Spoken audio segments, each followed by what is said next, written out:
नमस्कार बच्चों, मैं पवन कुमार तिवारी कुमारवा इंटर कॉलेज लखनऊ से एक बार पुनः आपके सामने प्रतिलोम त्रिकोणमितीय फलन के भाग 4 या अंतिम भाग को लेकर आपके समक्ष प्रस्तुत हूं। आज हम लोग इस अध्याय के अंतिम चरण पर हैं। हमने इस अध्याय में बच्चों अभी तक सभी प्रकार के सूत्रों को, फॉर्मूलों को, इनकी सभी प्रकार के गुणधर्मों को सीख लिया है। कोई भी फलन प्रतिलोम कब निकलेगा, उसके प्रतिबंध क्या होते हैं और प्रतिलोम त्रिकोणमितीय फलन कैसे बनता है, उसके लिए उसके प्रांतों को हम कैसे रेस्ट्रिक्ट करते हैं, प्रतिबंधित करते हैं, इन सब की हमने विस्तृत चर्चा अपनी पिछली क्लासेस में की है। पिछली क्लास में बच्चों हमने प्रतिलोम त्रिकोणमितीय फलन के गुणधर्मों की बात की थी। उससे संबंधित एक आध प्रश्न भी हमने आपके साथ यहां पर डिस्कस किए थे और उनको सीखने का प्रयास किया था। आज हम उसी के संबंध में और अच्छे प्रश्नों को, थोड़े बोर्ड के दृष्टि से, परीक्षा की दृष्टि से महत्वपूर्ण प्रश्नों को लेकर आपके समक्ष आएंगे, जिसमें कुछ बातों पर हम लोगों की चर्चा होगी। किन तरहों के प्रश्न की आज हम चर्चा करेंगे, तो आइए हम उसके बारे में बात करते हैं। आज बच्चों हम सबसे पहले जिस बारे में बात करेंगे वो है गुणधर्म पर आधारित अन्य महत्वपूर्ण प्रश्न। कल हमने जो प्रश्न किए थे वो हमें गुणधर्मों को समझाने का एक प्रयास था। आज उसके समक्ष में जो थोड़ी और अच्छी चीजें होंगी, थोड़े अच्छे प्रश्नों का लेवल हम स्तर बढ़ाते हुए बात करेंगे, जो बोर्ड की दृष्टि से बहुत महत्वपूर्ण है, उनकी चर्चा की जाएगी। दूसरा बच्चों है सरलतम रूप में व्यक्त करने के लिए प्रतिस्थापन। ये बहुत महत्वपूर्ण है बच्चों। ये इस दृष्टि से भी महत्वपूर्ण है कि जब हम डिफरेंशिएशन करेंगे, अवकलन करेंगे, तो वहां पर यह बहुत इंपॉर्टेंट हो जाता है कि हमें क्या प्रतिस्थापन करना है। तो बच्चों मैं ये कहूंगा कि आज की इस क्लास में ये जो विधि हम सीखेंगे ये इसलिए महत्वपूर्ण है क्योंकि यहां हल किए हुए सभी प्रश्नों को हमें दोबारा से देखने को मिलेगा जब हम अवकलन में आएंगे। प्रतिलोम त्रिकोणमितीय फलन, इनवर्स ट्रिग्नोमेट्रिक फंक्शंस के डिफरेंशिएशन की बात करेंगे बच्चों। तो यह महत्वपूर्ण बहुत ज्यादा होगा आपका इस चैप्टर में भी और डिफरेंशिएशन में भी। और फिर बच्चों कुछ समीकरण होते हैं जो इनवर्स ट्रिग्नोमेट्रिक फंक्शन, प्रतिलोम त्रिकोणमितीय फलन के लिए किए जाते हैं, उन समीकरणों को हल करना होता है। तो इस बारे में भी हम आज एक चर्चा करेंगे। तो ये 3 तरह के प्रश्नों के आज के इस भाग में हमारी चर्चा है। तो आइए बिना देरी किए हम आगे प्रारंभ करते हैं। देखिए बच्चों, गुणधर्म पर आधारित महत्वपूर्ण प्रश्न में कई बार बच्चों ऐसा आपको प्रश्न मिलता है कि साइन इनवर्स 5/13, देखिए साइन इनवर्स 5/13 और कॉस इनवर्स 3/5 लिखा है, लेकिन इधर की तरफ आप देखेंगे तो tan इनवर्स लगा है। तो बच्चों सबसे पहले महत्वपूर्ण बात है कि हम इसको कैसे बदलेंगे, क्योंकि जब तक ये सब कुछ एक पद में नहीं हो जाएगा तब तक मुश्किल होगा। तो मैं आपको यहां पे एक सुझाव दूंगा कि जब कभी भी ऐसा कुछ करना हो तो आप हमेशा पूरे प्रश्न को tan इनवर्स में परिवर्तित करने का प्रयास करें। अब हम इसका परिवर्तन करने का सूत्र भी होता है और बिना सूत्र के आप करें, आपकी समझ में ज्यादा आएगा। जो हम कक्षा 10 की गणित में पढ़ के आए हैं, हम उस दृष्टि से इस बात को करेंगे। देखिए बच्चों ध्यान से, अगर हम एक समकोण त्रिभुज बना लें, एक समकोण त्रिभुज बना लें और यह कह दें कि y बराबर साइन इनवर्स 5/13 है, तो इसका मतलब यह हुआ कि साइन y जो होगा वो 5/13 हो जाएगा। इसका मतलब अगर मैं इसको y मान लूं तो साइन किसका अनुपात होता है? 5/13 किसका अनुपात होगा? यह होगा लंब परपेंडिकुलर अपॉन हाइपोटेन्यूज, लंब बटे कर्ण का। तो इसका मतलब कि यह हिस्सा 5 होगा और यह 13 होगा। पाइथागोरस प्रमेय अगर हम लगा लें तो पाइथागोरस प्रमेय से यह कितना आएगा? 12 आएगा। और हमें बच्चों आवश्यकता है साइन इनवर्स की जगह किसकी? tan inverse. मतलब हम यहां से tan y का मान निकाल लें। तो tan y कितना हो जाएगा?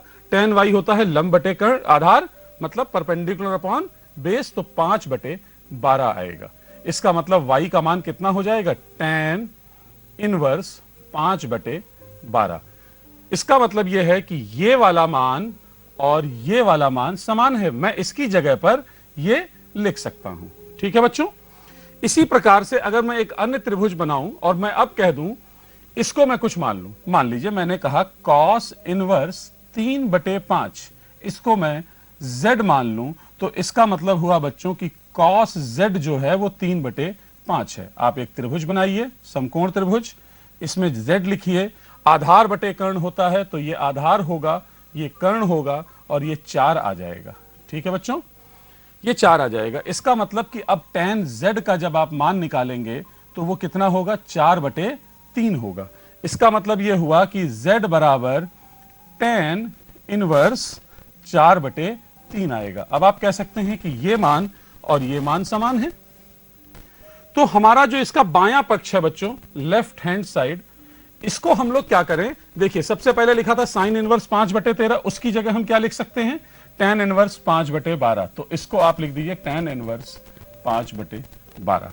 दूसरा पद हमने लिखा है बच्चों cos इनवर्स 3/5, लेकिन ये किसके बराबर है, तो ये देखिए मैंने इसको इसके बराबर किया हुआ है, तो इसकी जगह मैं क्या लिख सकता हूं, tan inverse 4/3।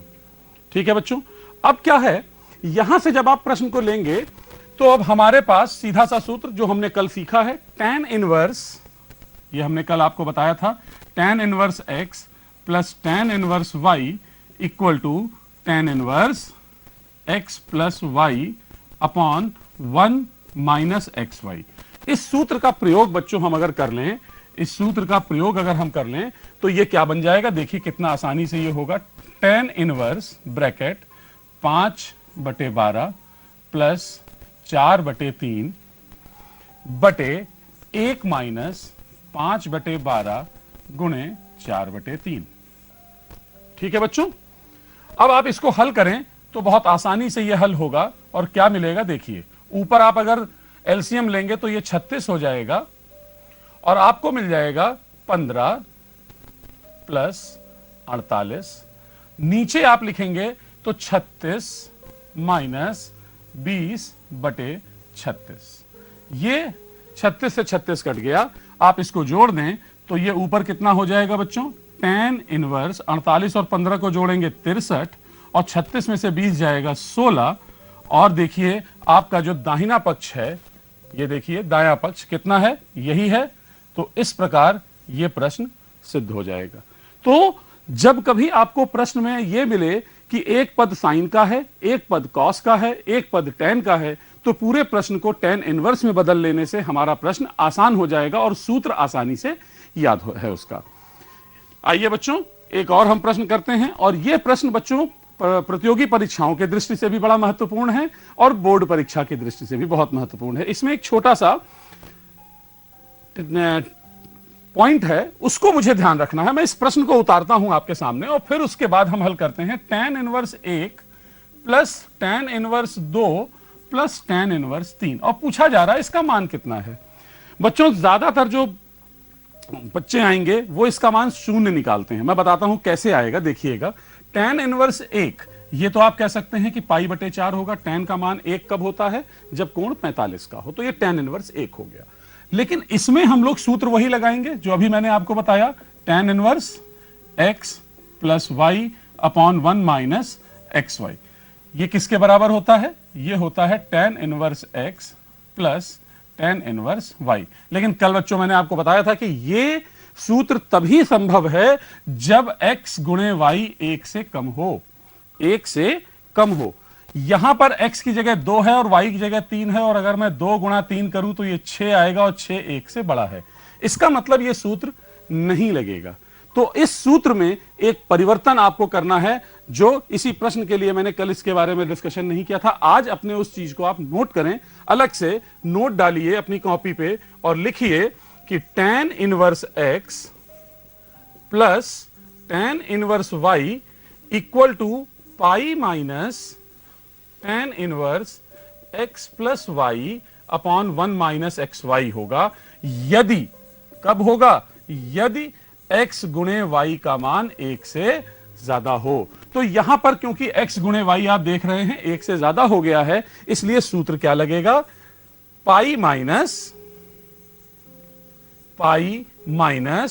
tan inverse 2 plus 3 upon 1 minus 2 गुणे 3, सॉरी पाई प्लस करिएगा, पाई प्लस। ठीक है बच्चों। अब ये आपको मिलेगा π/4 प्लस पाई प्लस, अब ये कितना बन जाएगा बच्चों, देखिए tan इनवर्स, ऊपर भी आपको कितना मिला 5 और नीचे मिलेगा -5। इनको आप काटेंगे तो ये कितना आ जाएगा, tan इनवर्स -1, और ये पाई चल रहा है, ये π/4 चल रहा है बच्चों, सही है। अब देखें ये पाई बटे 4 ऐसे ही रहेगा और ये पाई आया। यहां पे हम क्या सूत्र लगाएंगे? हमने आपको कल इसके बारे में बताया कि tan इनवर्स माइनस एक्स किसके बराबर होता है? माइनस tan इनवर्स एक्स के बराबर होता है। तो ये वाला कितना बन जाएगा? ये बन जाएगा माइनस tan इनवर्स 1, और tan इनवर्स 1 अभी मैं पहले भी लिखा मैंने पाई बाई 4, ये पाई हुआ और ये प्लस का पाई बाई 4। इसका मतलब कि ये और ये कट गया और आपका उत्तर केवल क्या बचता है? पाई। तो ये हमारा उत्तर है। ये प्रश्न इसी दृष्टि से महत्वपूर्ण हो जाता है क्योंकि हम इस प्रश्न में इस सूत्र को थोड़ा बदले रूप में लगाते हैं।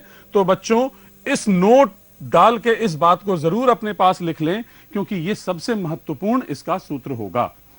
इसके बिना कुछ प्रश्नों में हमें परेशान किया जाता है, तो इसलिए यह प्रश्न बहुत महत्वपूर्ण है। इसको बार बार देखिएगा और प्रश्न इससे संबंधित जब आप लगाएंगे तो आपकी प्रैक्टिस और अच्छी हो जाएगी। अब आइए हम अपने अगले प्रश्न की ओर बढ़ते हैं।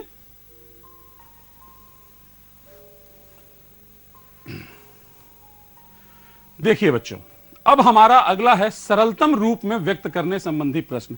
बच्चों इन तरह के जब प्रश्न आएंगे तो आपको ट्रिग्नोमेट्री के सूत्र याद होने चाहिए। अगर वो सूत्र नहीं याद होंगे तो आपके लिए समस्या आएगी। हमें हर सूत्र पता होना चाहिए। अब देखिए इसको मैं करने का आपको आसान सा तरीका देता हूं बच्चों। ये पहला प्रश्न हमने लिखा tan इनवर्स cos x बटे 1 माइनस sin x। बच्चों इसके आगे जो वर्ग अंतराल दिया है ये आपको ज्यादातर ऐसा वर्ग अंतराल होगा जिसमें बहुत ज्यादा परेशानी आपको बोर्ड स्तर पे नहीं होगी। प्रतियोगी परीक्षाओं में इससे संबंधित और ज्यादा चीजों को मुझे देखना होता है, लेकिन आपके बोर्ड स्तर पर ये जो यहाँ पे जो भी लिखा होगा वो बहुत आसान तरीके से हल हो जाता है। इसके लिए आप देखें क्या करना है। हमें बच्चों यहाँ पे एक सूत्र याद करना है जो हमने कक्षा 11 में पढ़ा है। मैं उस सूत्र को याद दिलाना चाहूंगा। एक सूत्र होता है 1 माइनस कॉस ए का, जिसको हम लोग लिखते हैं 2 साइन स्क्वायर ए बटे 2, और एक सूत्र होता है साइन ए का जिससे हम बनाते थे 2 साइन ए बटे 2 कॉस ए बटे 2। इन दोनों सूत्रों का बच्चों मुझे यहां प्रयोग करना है, लेकिन अगर मैं यहां पर साइन ए का और यहां पर कॉस ए का सूत्र सीधा प्रयोग करने का प्रयास करूंगा तो हमारे लिए थोड़ी मुश्किल होगी और यह प्रश्न कई तरीके से बढ़ता चला जाएगा। इसलिए मेरा सुझाव है कि हम इस वाले कॉस को साइन में बदल दें तो हमारा प्रश्न आसान होगा। और साइन में कॉस को कभी भी साइन में बदलना हो तो sine 90 minus x sine 90 minus theta cos theta होता है। हमने ये कर दिया, और नीचे वाला जो साइन है उसको आप कॉस में यही चीज लिख दें क्योंकि दोनों एक दूसरे के पूरक हैं, इसलिए कोई समस्या नहीं रहेगी। और बाहर आप इसे tan इनवर्स चलने दें और इसको आप y मान के चलें, माना y बराबर। बच्चों ये प्रश्न आपको पुनः एक बार डिफरेंशिएशन में देखने को मिलेगा। अब देखिए बच्चों, इसको आसानी से एकदम आसानी से आप हल करें। tan इनवर्स को ऐसे ही चलने दें। आपका पूरा प्रयास सिर्फ इस बात पर कि अंदर tan का पद आए क्योंकि बाहर tan का इनवर्स है। तो हम यहां पर जो है ऊपर ये वाला सूत्र लगा दें साइन ए का। क्या मिलेगा? 2 sine A by 2। A by 2 का मतलब हो गया कि इसका पूरे का आधा, तो पाई बटे 4 माइनस एक्स बटा 2, और कॉस पाई बटा 4 माइनस एक्स बटे 2। और नीचे आप क्या लगा दोगे बच्चों? 1 माइनस कॉस ए का सूत्र 2 साइन स्क्वायर, और फिर इस पूरे का आधा करोगे तो पाई बटे 4 माइनस एक्स बटे 2। ये मैंने लगा दिया। देखिए बच्चों 2 से 2 कट गया, ये एक पूरा साइन एक साइन ये कट गया। आपके पास बचा क्या बच्चों? आपके पास बच रहा है कॉट। कॉट बचा। और बच्चों अब हमारे लिए प्रॉब्लम यहां ये आएगी कि हमको तो tan का चाहिए था पद, आ किसका गया? कॉट का। तो कोई दिक्कत नहीं, tan और कॉट एक दूसरे के पूरक होते हैं, तो हम इस कॉट को tan में लिख देंगे। देखिए कैसे, tan इनवर्स तो चलता रहेगा और यहां पे आप क्या लिखिए? इस tan को लिखिए, कॉट की जगह tan लिखिएगा, और ये जो पूरा कोण है pi by 4 minus x by 2, इसको एक ब्रैकेट में रख के आप सिर्फ इतना कर दें कि इसको 90 में से घटा दें, क्योंकि tan 90 माइनस एक्स क्या होता है? कॉट एक्स होता है। तो कॉट एक्स की जगह पे मैं ये लिख सकता हूं। अब आप देखिए बाहर tan इनवर्स है, अंदर tan है, दोनों हट जाएंगे, दोनों एक दूसरे को सामान्य कर देंगे। आपके पास केवल अंदर वाला पद बचेगा, और अंदर वाला पद बच्चों कितना बचा? पाई बाई 2 बचा। देखिए पाई बाई 2 माइनस, ये ब्रैकेट आप खोलेंगे तो पाई बाई 4, और ये माइनस और ये माइनस प्लस हो जाएगा, तो कितना हो जाएगा? x बटे 2। पाई बाई 2 का मतलब बच्चों कितना होता है? 90। पाई बाई 4 कितना होता है? 45। जब दोनों घटाओगे तो फिर 45, मतलब पाई बटे 4। प्लस एक्स बटे 2। तो ये हमने बच्चों प्रश्न कर दिया, आसानी से हमारा प्रश्न हल हो गया। क्या लिखा था? सरलतम रूप में व्यक्त कीजिए। इसको हल करके हम सरलतम रूप में ले आए। अब अगर यही प्रश्न बच्चों आपको फिर से मिलेगा जब डिफरेंशिएशन में, तो वो क्या कह देंगे? वहां पर वो कहेंगे कि y बराबर इतना है, इसका dy बाई dx निकालिए। तो बच्चों वहां भी यही करना है, पूरा हल करके यहां जब आप पहुंचेंगे तो ये y का ही तो मान आया। अब इसका जब आप डिफरेंशिएशन करेंगे, जो थोड़ा बहुत आपने कक्षा 11 में सीखा है, मैं उसी को बढ़ा दूं, तो इसका dy बाई dx, किसी कांस्टेंट का dy बाई dx 0 हो जाएगा और x बटे 2 का 1 बटे 2 हो जाएगा। उत्तर 1 बटा 2 हो गया। तो देखिए कितना फायदा है आपका कि यहां पर जो हमने पढ़ा वही प्रश्न हमको जब दोबारा मिलेगा तो यही चीजें करनी है। आप यहां तैयार कर लें, वहां का प्रश्न अपने आप हल हो जाता है बच्चों। ठीक है, अब हम इसके बाद एक और प्रश्न की बात करेंगे इसी तरह का, वो भी हल करते हैं और देखते हैं वो कितनी आसानी से हल हो जाता है। तो आइए बच्चों देखते हैं, हम लोग अगले प्रश्न की बात कर रहे हैं।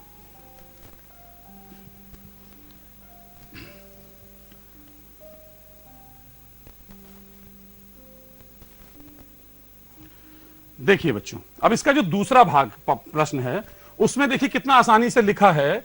यहां लिखा हुआ है कि tan इनवर्स x बटे y minus tan inverse x minus y बटे x प्लस वाई। ये प्रश्न कितना बड़ा नजर आ रहा है और आपको इसके मान पूछा है जिसमें विकल्प दिए हैं, ये होगा, ये होगा या ये होगा। आपको बच्चों कुछ नहीं करना है, इसमें बहुत आसानी से आपको tan inverse x minus tan inverse y का सूत्र जो कल आप लोगों ने किया है वो लगा देंगे। क्या हमने क्या सूत्र बताया था? tan inverse x minus tan inverse y। क्या आपने पढ़ा था कल बच्चों? इसको आपने tan a माइनस b वाले सूत्र से, tan a minus tan b बटे tan a 1 plus tan a tan b। जहां जहां tan a है वहां x, जहां tan b है वहां y। तो क्या मिलेगा? x माइनस y बटे 1 प्लस xy। तो यहां पे जब आप इसी को लगाएंगे और हल करेंगे तो देखिए कितना आसान हो जाएगा। बड़ा सा डब्बा बनेगा क्योंकि पद बड़े हैं। ये वाला पद आया x की जगह, ये वाला पूरा पद आया y की जगह। ठीक है बच्चों, इसके बाद यहां पर आपको मिलेगा यही चीज फिर से गुणे x minus y upon x plus y. LCM लेकर इसको केवल हल कर दें, आपका प्रश्न हल हो जाएगा। इसका एलसीएम जब आप लेंगे तो आपको मिलेगा x square plus x y minus y x plus y square और बटे में आपको मिलेगा वाई गुणे एक्स प्लस वाई। इसके बटे में बच्चों जब यहां आप लिखेंगे तो मिलेगा x y plus y square plus x square minus x y और उसके बटे में भी वाई गुणे एक्स प्लस वाई। तो बच्चों ये पूरा कट जाएगा और यहां आप देख रहे हैं एक्स वाई कट गया, यहां भी एक्स वाई कट गया। आपके पास बचा क्या बच्चों? केवल बचा tan इनवर्स, ऊपर बचेगा x square plus y square. जितना ये बड़ा सवाल था उतना ही ये आसान भी था, इसीलिए प्रश्नों को देखकर घबराने की आवश्यकता नहीं है। उसको केवल सूत्र से हल करिए, वो अपने आप छोटा हो जाता है। और ये कट गया बच्चों, तो क्या बचा आपके पास? ये बचा tan इनवर्स 1 और tan का मान 1 कब होता है? जब कोण होगा पाई बटे 4। तो इसका मतलब हमारा कौन सा विकल्प सही है? हमारा तीसरा विकल्प सही है, बाकी सारे विकल्प गलत हो गए। तो ये मल्टीपल चॉइस क्वेश्चन, अब इस प्रश्न को आपको 1 नंबर का मिले या 3 नंबर का मिले, करने में कितना समय लग रहा है? समय उतना ही लग रहा है। तो बहुत आसानी से हम लोगों ने, आप देखा, सरलतम रूप में व्यक्त करने के लिए प्रश्न किए हैं। अब बच्चों हमारा समीकरण का जो रूप है उसको हल करना है। समीकरण के प्रश्न कैसे हल किए जाएंगे उनको देखते हैं, उसमें कुछ बातें ध्यान रखने वाली होती। आइए, लेकिन उसके पहले बच्चों हम एक प्रतिस्थापन का सूत्र आपको और बता दें। यह प्रश्न बहुत महत्वपूर्ण है, पुनः आपके डिफरेंशिएशन के पर्पस से। डिफरेंशिएशन में बच्चों क्या होता है, हम जब इसको हल करते हैं तो मैं आपको थोड़े से सूत्र बताता हूं कि अगर कभी आपको ए स्क्वायर प्लस एक्स स्क्वायर का रूप दिखाई दे तो आप उसमें प्रतिस्थापन x बराबर ए tan थीटा या ए कॉट थीटा का प्रतिस्थापन कर सकते हैं। अगर एक्स स्क्वायर माइनस ए स्क्वायर दिखाई दे तो x की जगह ए सेक थीटा या ए कोसेक थीटा का प्रतिस्थापन कर दीजिए। और अगर ए स्क्वायर माइनस एक्स स्क्वायर नजर आए तो x की जगह ए साइन थीटा या ए कॉस थीटा का प्रतिस्थापन कर दीजिए। इस प्रश्न में बच्चों देखिए यहां आपको a1 प्लस एक्स स्क्वायर दिख रहा है, जो किस रूप का है, इस रूप का है, और a की जगह कितना है, 1 है, तो हमें क्या रखना होगा, 1 इंटू टेन थीटा। तो मैं इसको अगर y मान लूं और इसको लिख दूं tan इनवर्स, ये प्रश्न पहले लिख दूं 1 प्लस एक्स स्क्वायर, और ये 1 बेटा जो है अलग है, ऐसे है ये प्रश्न। इसको जब आप बच्चों हल करेंगे तो हमें इसमें रखना होगा, क्या रखना होगा बच्चों, x की जगह रखना होगा, कितना रखना होगा, 1 tan थीटा, मतलब केवल tan थीटा रख दें, put x is equal to tan theta. तो जैसे ही आप यहां tan थीटा रखेंगे ये क्या बन जाएगा बच्चों, 1 plus tan square theta minus 1 और बटे में tan थीटा। अब देखिए पूरी ट्रिग्नोमेट्री लगती चलेगी बच्चों। हमारा प्रयास क्या है, बाहर tan का इनवर्स है तो अंदर भी tan का पद बनना चाहिए। तो 1 प्लस tan स्क्वायर थीटा क्या होता है, वो होता है सेक स्क्वायर थीटा, और रूट हटेगा तो क्या बचेगा, सेक थीटा माइनस 1 बटे tan थीटा। पूरा प्रश्न इसके बाद आप साइन और कॉस में अगर बदल दें तो आपका प्रश्न आसान हो जाएगा, आपका प्रश्न आसान हो जाएगा। यहां पे आप लिखेंगे 1 माइनस कॉस थीटा बटे साइन थीटा, क्योंकि दोनों का जो कॉस होगा वो कॉमन लेने पर कट जाता है। ठीक है बच्चों, ये हमें प्रतिस्थापन याद रखने हैं। ये रूप है और ये उसके संगत प्रतिस्थापन है, जो कुछ प्रश्नों में आपको आसान करने के लिए हैं, और ये आपको अवकलन में भी आपको हल करने में मदद करेंगे। देखिए बच्चों, इसके बाद जब हम जैसे ही 1 माइनस कॉस थीटा है, अभी मैंने थोड़ी देर पहले एक प्रश्न करते समय आपको बताया था कि 1 माइनस कॉस ए को हम क्या लिखते हैं, पिछले प्रश्न में हमने किया था 2 साइन स्क्वायर ए बाई 2। तो हम ऊपर वाले हिस्से को क्या लिख दें, tan इनवर्स चलने दें, ऊपर वाले हिस्से को हम क्या लिख दें, 2 साइन स्क्वायर थीटा बटे 2, और नीचे जो साइन थीटा है उसको मैंने अभी थोड़ी देर पहले बताया था, साइन ए बराबर 2 साइन ए बटे 2 कॉस ए बटे 2। तो यहां पे लिख दीजिए 2 साइन थीटा बटे 2 कॉस थीटा बटे 2। 2 से 2, साइन से साइन, क्या बचा आपके पास, tan इनवर्स tan थीटा बटे 2, और उत्तर अंत में क्या मिलेगा, थीटा बटे 2। लेकिन आपका प्रश्न किस में था, x में, और आप उत्तर थीटा में तो देंगे नहीं, तो थीटा का मान यहां से वापस निकाल लीजिए। क्या करेंगे, अगर tan थीटा x है तो थीटा कितना हो जाएगा, थीटा हो जाएगा tan इनवर्स x। तो आप यहां पे रख दीजिएगा, आपका उत्तर हो जाएगा 1/2 थीटा का मान tan इनवर्स x। और यही प्रश्न जब डिफरेंशिएशन में मिलेगा तो यहां केवल आपको डिफरेंशिएशन का सूत्र लगाना है, आपका डिफरेंशिएशन हो जाएगा। तो बच्चों, जो कुछ भी इस समय आज की कक्षा में आप जो भी चीजें पढ़ रहे हैं ये सब आपको अवकलन में देखने को मिलेगा, इसलिए इसको बहुत ध्यान से समझें आप। अब हम अपने इस चैप्टर के अंतिम प्रकार के प्रश्नों पर चलेंगे, उसको देखते हैं कि वो कैसे हल होते हैं।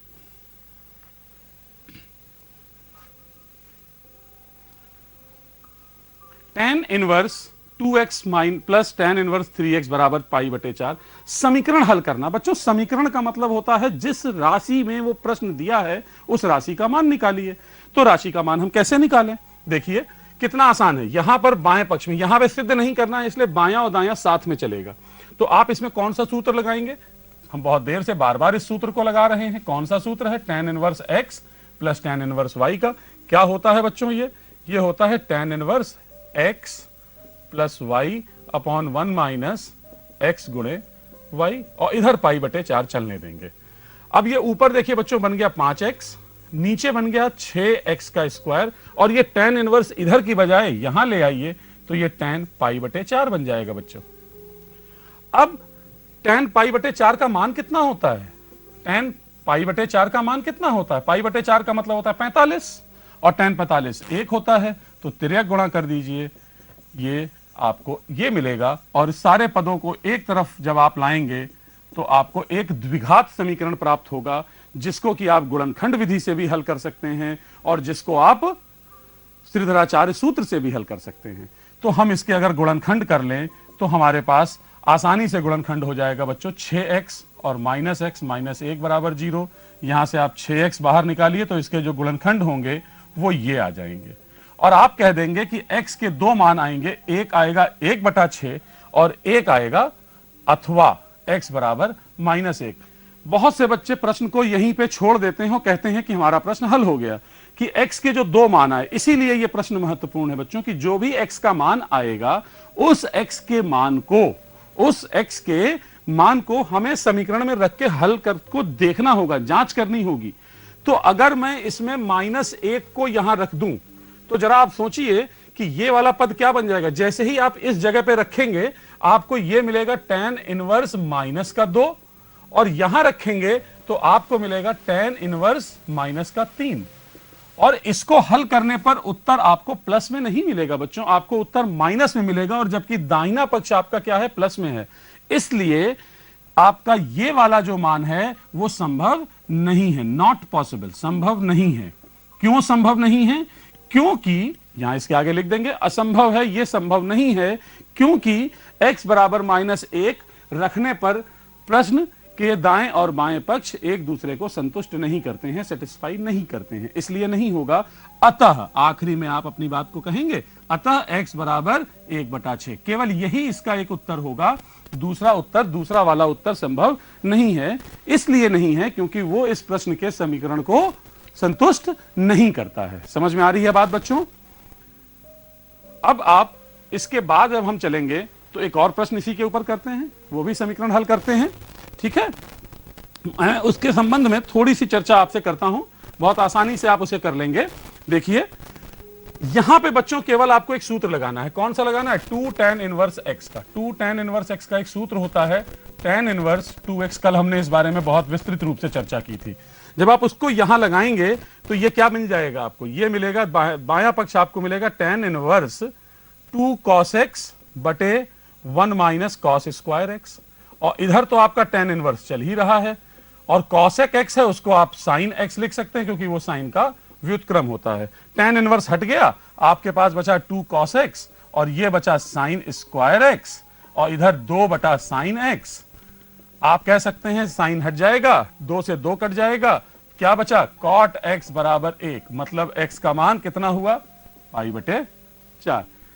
तो बच्चों हमने हर तरह के प्रश्नों को इस चैप्टर में आपके साथ यहां डिस्कस किया है।